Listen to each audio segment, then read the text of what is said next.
Hello, hello, hello, everyone. Welcome to Relationship Talk with Sharonda. I am your auntie Sharonda, and we gonna get right into it. So I remember talking to one of my homegirls.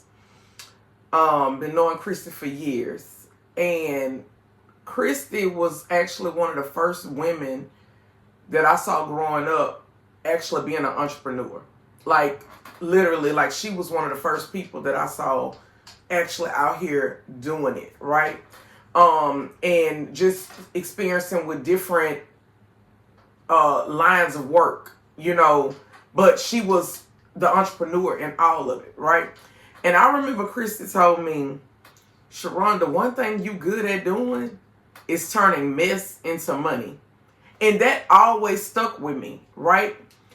I learned once I got into this industry over 17 years ago. If you gonna be weak and crying about everything that everybody say, this probably not gonna be the best industry for you to be in. Because when you are in the adult industry, people are gonna talk about you. People are gonna have something to say about you. When you are a sex worker, people are gonna see sex before they see you as a person.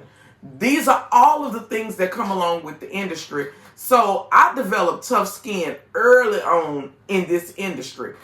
When I decided to become a content creator, that means now that you're out there to the masses and all people see is your content.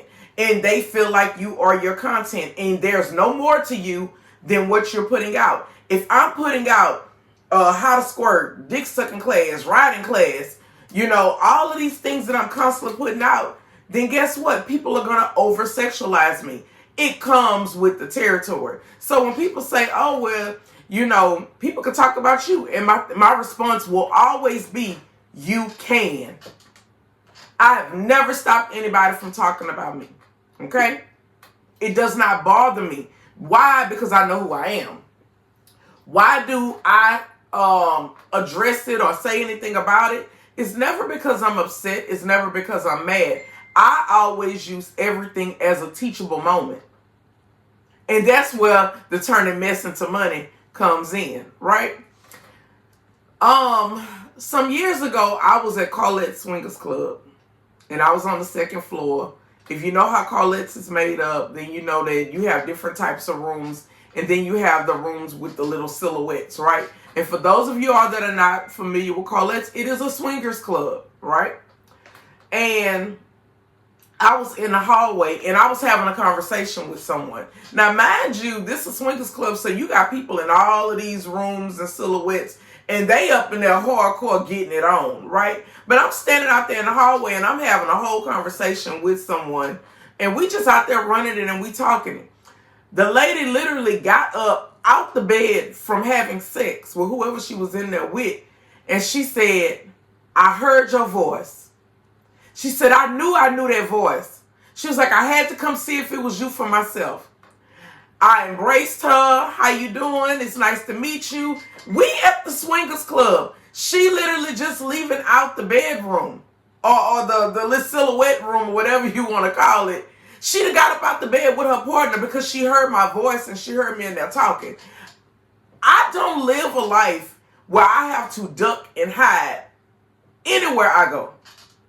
If I'm there, then I'm there. And if you see me there, you can speak to me there. I'm not one of them people that got to walk around acting like I don't know nobody.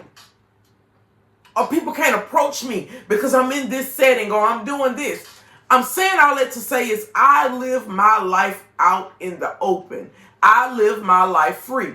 I don't walk around with all these skeletons in the closet and all of these miscellaneous dicks that I'm trying to unsuck. Don't get me wrong.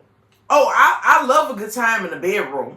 I ain't gonna never tell nobody that I don't love a good time in the bedroom. But what I will say is I don't have a good time in the bedroom with everybody, and those are my boundaries. I don't knock the people who have different boundaries. It's just not for me. One of the things that stood out to me last night, what the lady said, and I said, you know what? I'm going to get up in the morning and I'm going to talk about this because obviously it's a big misconception. When she made the comment, the only reason you poly is because you don't want to be cheated on. Let's talk about it. Cheating happens in ethical non-monogamy. I'm sorry.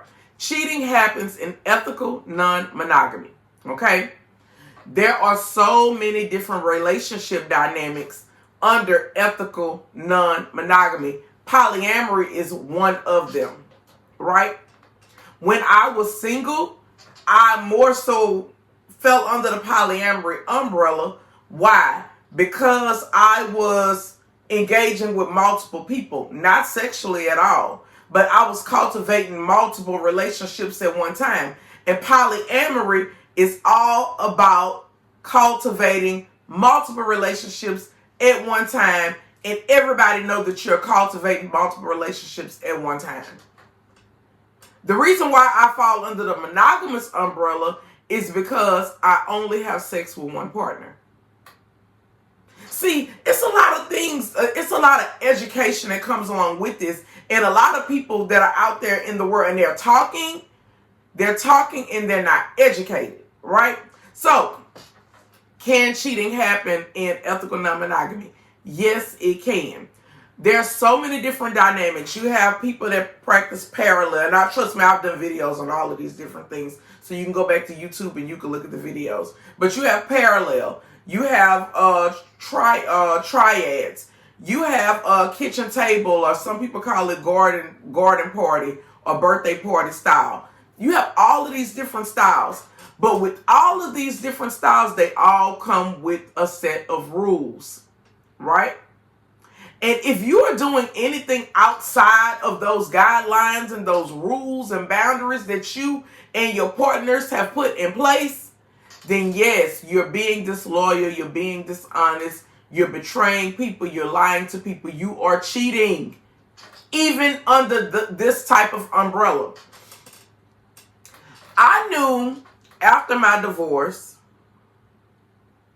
like I said, I tell y'all all the time, I don't really like to use the term conscious, because when you start saying that you're conscious or that you're woke or whatever, people start to try to put you under the spiritual umbrella. They try to put you under the Pan-African revolutionary. They try to put you under all of these type of umbrellas. So I choose to use the term self-aware, right?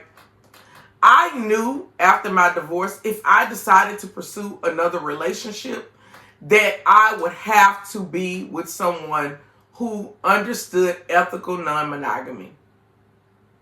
They would have to understand it. And I would much rather a person who practiced ethical non-monogamy. Because I have different things that's coming along with me as well. Like, for example, I have a male best friend. I know that if I try to deal with a man that's monogamous, right, that is more traditional, he's going to have an issue with me having a male best friend.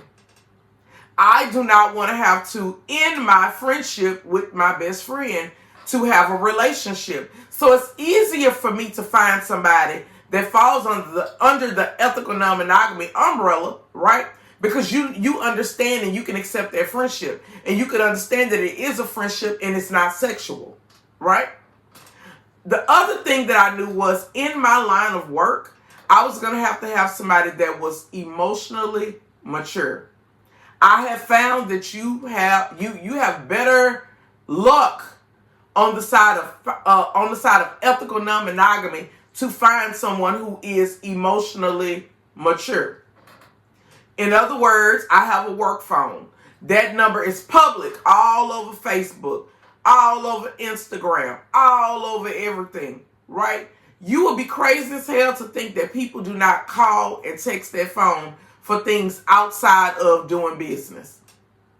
You would be crazy, but guess what? When the phone rings at 2 and 3 o'clock in the morning, not one time has Cleve ever given me an issue about it. Because we both understand what it is. These are crazy fans that's horny in the middle of the night, and they decided, let me call Sharonda. And we understand what it is. And we go on about our night. I don't have to explain nothing. I don't have to show nothing. I don't have to pull up no text thread and be like, see, me and this person don't even talk. I don't have to do none of that. Another thing is, in my line of work, I have close relationships with adult entertainers. I don't want to hear nothing about me fucking the strippers. Because I don't shit where I eat. At all. So yeah, you ain't gotta never worry about me fucking the strippers. Now, do me and the strippers get money together? Of course. We gonna get money together because that's what we do. Right? But I don't want to have to explain me and this person getting money together. And I know on the monogamous side, I'm going to have to explain to this motherfucker what me and this stripper talking about.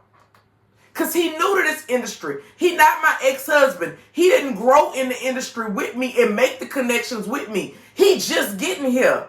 And he's trying to mentally wrap his mind around and understand. And I know it's going to be a problem. And at the age that I am, baby, I ain't got time to grow you up.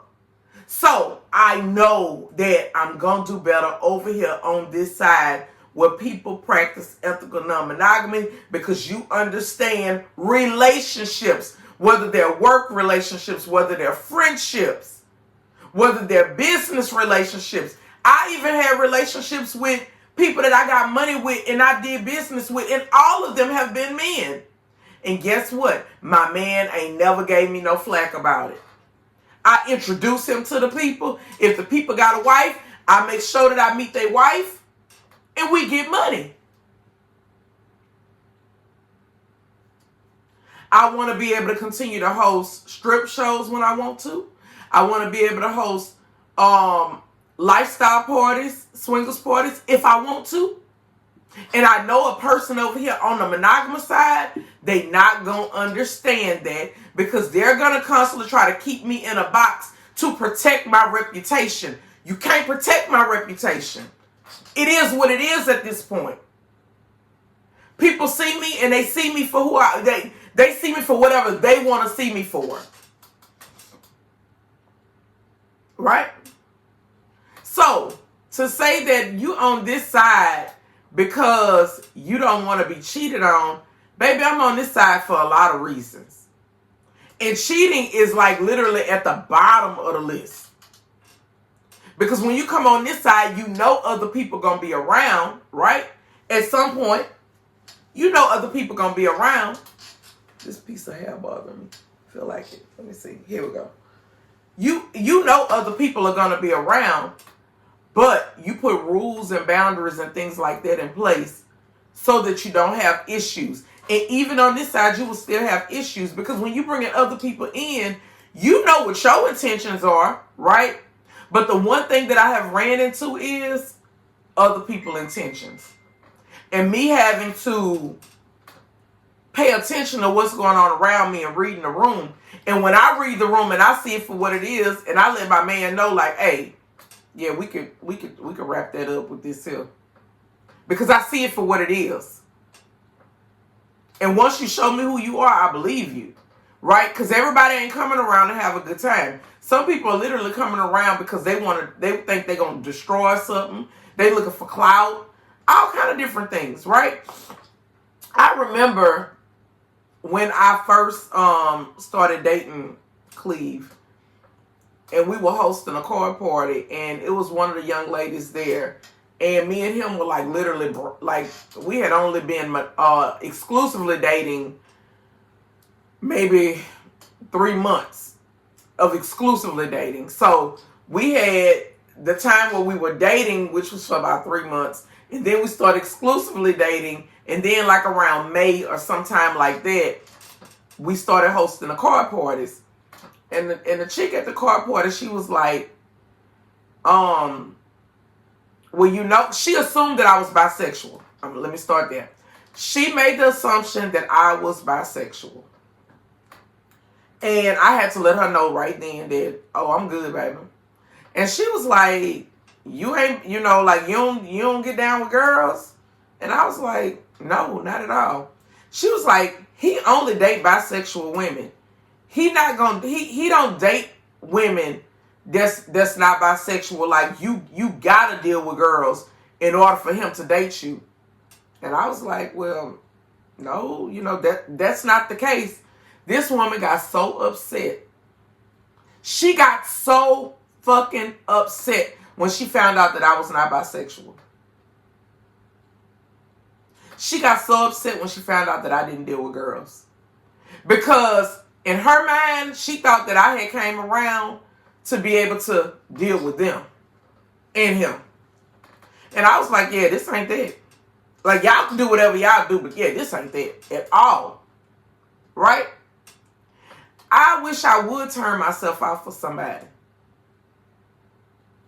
That's why when you meet people, you give them your rules, your boundaries, your standards. You give them all of that up front. Because the one thing that I have always said was, I don't control people in their genitals. I only control mine, right? And I am not interested in sleeping with women. I am not interested in threesomes. Can I be present in the room? I absolutely can be. I'll watch you beat that pussy up all day. I will. But guess what? I don't want no parts of it. None. And this ain't no new information. If you read the book Cuck Queen, then you know that's what that whole book is about. So this is nothing new that I'm saying. Right? So I'm saying all that to say, I have seen women come to me who are heterosexual women, but all of a sudden they man get the idea that they want to do a threesome. And now because he want to do a threesome, now you feel obligated to be on board. You don't feel good about it. It don't line up with your values. You never even thought that y'all would be going in this direction. And guess what? Now you're down there eating pussy for a relationship that, guess what? If he want to go do what he want to go do, he going to do it anyway. Because I done seen women literally sacrifice themselves, their dignity, all of this other stuff that come along with when you operating and doing things that you really don't want to do, right? And guess what? That same woman that he do a threesome with you, him and that woman are going to sleep with each other behind your back. So a threesome don't save a relationship. It doesn't. I tell women, if you want to do a threesome, you do that shit because it's what you want to do. Make sure you want to eat pussy. Make sure that's what you want to do. But don't do it because it's what somebody else wants. No, that's not how they go. At all. So, this whole idea of you over there on that side because you afraid to be cheated on, that's one of my least concerns. I want to be able to live a peaceful life, meaning I want to be able to get up every day, go about my life, do business the way that I do business, take care of myself, take care of my kids, and I don't want nobody giving me no fucking hard time. I want to be able to go turn up with my best friend and beat the streets down all day and night if we want to. And I don't want to hear about nobody feeling like this person getting more attention than them. I want to be able to come to my house, sleep in my house when I get ready, come home when I get ready. I ain't got to call nobody, check in with nobody. I'm talking about that's at my house, right? In other words, my man know where I'm at. He know what I'm doing. He know when I'm getting home. He know that I'm safe. But I don't have to have nobody looking in my face all goddamn day watching me. I don't want nobody in a relationship with me because they want to watch me and control me. So no, I'm over here on this side for a whole lot of reasons. And cheating is like literally, it's like you want some pussy. That's what you want, some pussy. We can talk about that. Even when I was married to my ex-husband, I would tell him, you want to go get some pussy? We could talk about that. Oh no, I don't want that for us. I don't want us doing stuff like that. I don't want that for our marriage. And guess what? He still went and got some pussy when he got ready to get some pussy. See, them kind of men, they just be worried about you going and get some dick. But you ain't got to worry about me going and get no dick because I don't want to. I don't want 2 and 3 different motherfuckers pounding up in my ass at the same time. I choose not to want to live like that. It's just a personal choice. Because I know me, and if some shit go on, I want to know who the fuck can come back to. And another thing is, I don't want to have to entertain all of these different personalities. And I tried that shit. Like, when I first met Cleve, there was somebody else around too. And that shit was draining, trying to cultivate those two relationships at the same time. Even though I was only intimate with one person. One thing about men, they are territorial and they want your time. And I was just like, yeah, this is exhausting. This is exhausting trying to be who I want to be to both people. And I found out real quick that dealing with multiples, it was not for me. I did not have the capacity to deal with two people. But I had to learn that. Right? Well, this is going to wrap me up. As you can see, I am stocked with Fat, Juicy, and Wet. This is what everybody's talking about on the streets right now, baby. If you in my Facebook group, Ex Sharonda, this is all everybody talking about. Nud, of course. Nud is Nud, right? But this the new product on the market. And let me just say this is Sexy Red. You did your shit with this. Y'all, this is Sexy Red's gummy.